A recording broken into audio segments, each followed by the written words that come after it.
Merhabalar, kanalıma hoş geldiniz. Bugün sizlere tam yazlık olan iki şiş örgüler modelinden zırhlı sarmaşık modelinin yapılışını göstermek istiyorum arkadaşlar. Bakın şöyle sizlere yakından göstereyim. Bu modelimi her türlü örgülerde kullanabilirsiniz. Özellikle yazlık hırkalarınızda, çocuk ya da büyük süveterlerde, atkılarda, boleralarda rahatlıkla kullanabileceğiniz bir model arkadaşlar. Alt lastik kısmını da herhangi bir lastik uygulayabilirsiniz. Ben alt lastik kısmını 3 numara şiş ile ördüm. Örnek kısmımızı da 4 numara şiş ile ördüm. İpimi de şöyle göstereyim. Pudra pembesi Angara Gold arkadaşlar. Yani ince bir ip kullandım. Bu şekilde bakın. İsterseniz hemen modelimizin de anlatımına geçmek istiyorum. Bu arada modelimize devam etmeden önce kanalıma abone olmayı, bildirim zilini açmayı ve bir de beğenine basmayı unutmayın arkadaşlar. Evet, şimdi isterseniz hemen modelimi kenara alayım.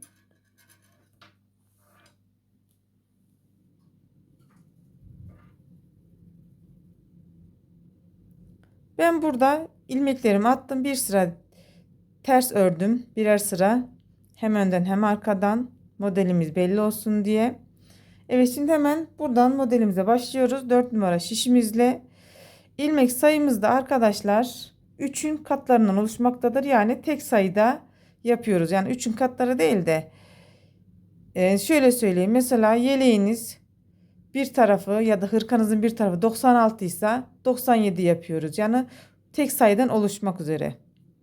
Bunu unutmayalım arkadaşlar. Şimdi hemen modelime devam ediyorum.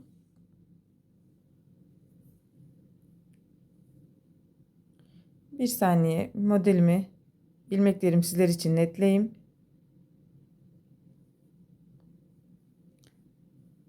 Evet, modelimize devam ediyoruz. Kenar ilmeğimi örmeden aldım. Bakın buradaki iki tane ilmeğimi bu şekilde düz alır gibi alıyorum. Yalnız şu ipimi alttan bu şekilde dolayarak alıyorum.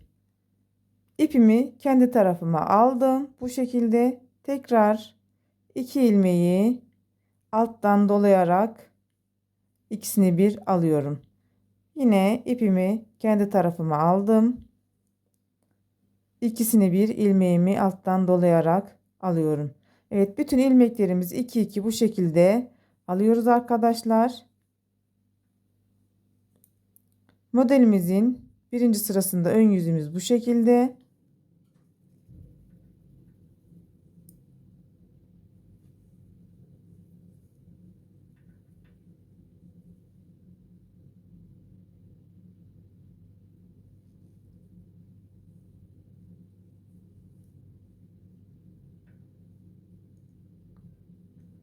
Tekrardan buradan aldım. Bakın burada bir tane, yani bir kenar ilmeğim, bir de tek ilmeğim kaldı.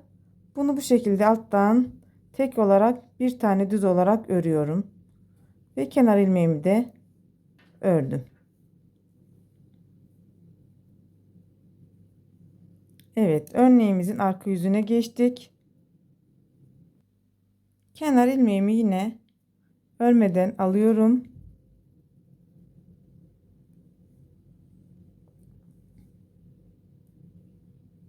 Bakın burada iki tane ilmek olarak, yani bir ilmek, bir de yandan dolama yaptığım ilmeğimi bu şekilde ters olarak tutuyorum. İpimi yine alttan üste doğru dolayarak ikisini bir aldım. Tekrardan ipimi arka tarafa geçirdim. Buradaki iki tane ilmeğimi ikisini bir alttan dolayarak bir aldım. Tekrardan ipimi arkaya aldım. İki ilmeğimi ikisini bir alttan dolayarak alıyorum. Bütün ilmeklerimizi bu şekilde örelim.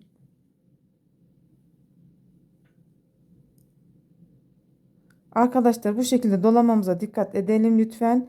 Eğer bu şekilde yapmadığımız takdirde modelimiz farklı oluyor. Buna da dikkat edelim.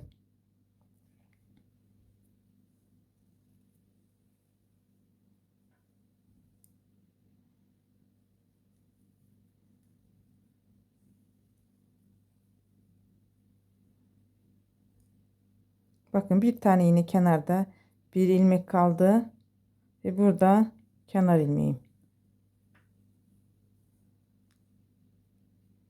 Bakın birinci sıramız bu şekilde. Tekrardan ikinci sıramızda birinci sıramızın ön yüzünde yaptığımız işlemin aynısını yapıyoruz. 2 ilmeğimi ikisini bir alıyorum. Bakın bu şekilde alttan üste doğru dolayarak ikisini bir aldım. Tekrardan ipimi kendi tarafıma aldım. Alttan üste doğru dolayarak alıyorum. Bütün 2 yani ilmeklerimiz hep 2 2 alarak bu şekilde örneğimizi kurmuş oluyoruz. Gerçekten çok kolay bir örnek arkadaşlar.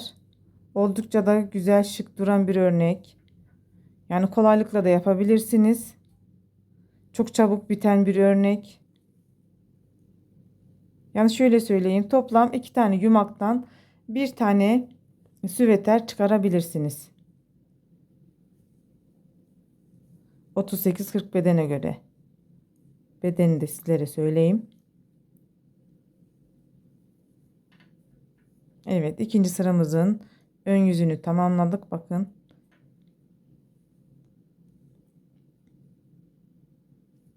Şimdi tekrardan arka yüzündeyiz. İlmeklerimizi biraz bol tutarsak alma şeklimiz daha kolay olur.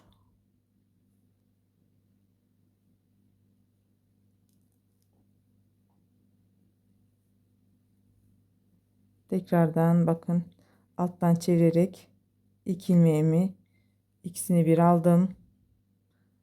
İpimi arkaya aldım. Tekrardan bu şekilde alttan dolayarak ikisini bir alıyorum. Gördüğünüz gibi bakın örmesi bile çok hızlı. Yani kolay bir örnek, oldukça da basit.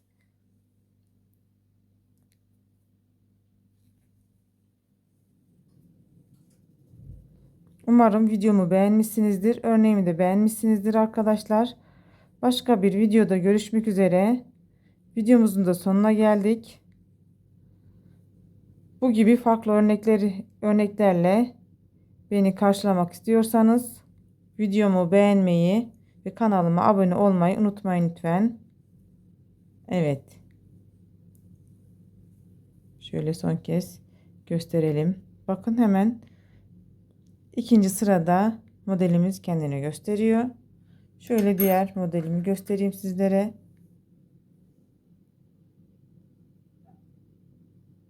Evet, başka bir videoda görüşmek üzere. Hoşça kalın.